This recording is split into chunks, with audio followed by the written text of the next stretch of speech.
Hi everyone, Earl Foote, founder, CEO of Nexus IT, coming to you from Nexus HQ here in downtown Salt Lake. I'm here with Xavier Munguia, one of our newest recruits who's joined us as a Tier 2 service desk engineer.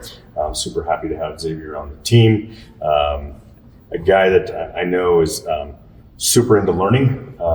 He and I actually connected on LinkedIn long before he joined Nexus IT because he was a student, studying diligently cybersecurity and IT. And we're glad that he's finally come on board here.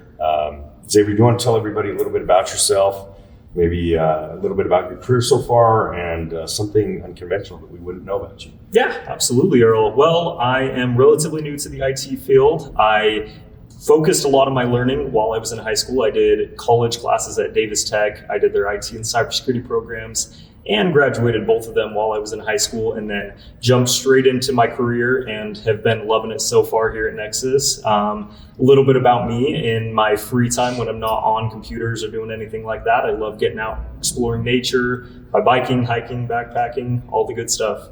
Fantastic. All right. You fit in well in the Utah crowd of outdoorsmen, right? Yep. Oh, absolutely. We all have our love for the Utah outdoors, of course. Yeah. Xavier, welcome to the team. We're happy to have you. Thank you, Earl. Yeah. Thanks, everybody.